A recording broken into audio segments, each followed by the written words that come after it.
Smo se, evo i ove godine, slava Gospodu Bogu, kao i prethodnih godina, ovdje pre svega da se ugrejemo oko ove fizičke vatre, da ugrejemo naša tela, ali ne samo to, nego da ovako u ovom poslednom trenutku, kada već slavimo rođenje Spasitelja našega, da ugrejemo naše duše, da ugrejemo naša srca, da se ugrejemo zajedno koliko god je moguće i da ovaj plamen ovde blagosiljan, pre svega samim Gospodom Bogom, ponesemo u naše duše, prenesemo u naša srca, da ova vatra ovde koja večeras gori, blagoslovena, gori u svim našim domovima, da Gospod Bog bude u svim našim domovima.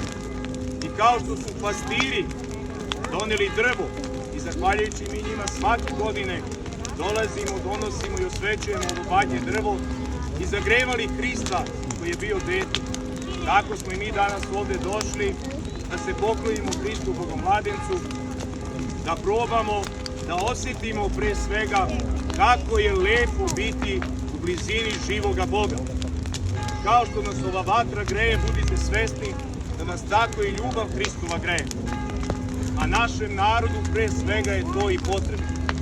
Da se okupljamo oko Gospoda Boga, da nas On svojom ljubavlju greje, da s takvom ljubavlju mi u našim srcima jedni druge čuvamo, jedni druge ljubimo kao što nas Gospod Bog ljubi.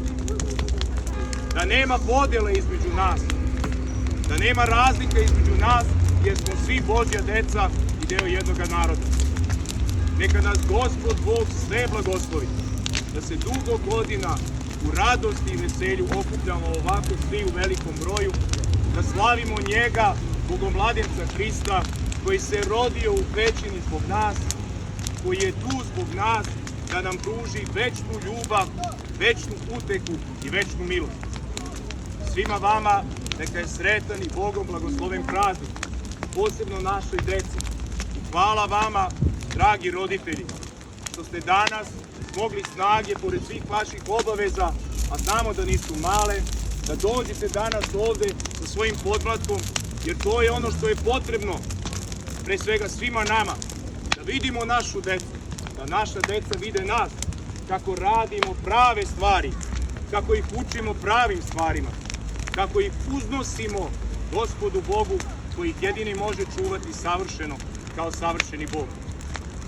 Neka naša deca koje su danas ovde slobodno budu povedene od svojih roditelja sada do naše kancelarije, gde će, ako su spremili nešto da iskorinđaju, da dobiju skroman dar od naše crkvene opštine, od naše crkvene zajednice koja im je spremila to ove godine.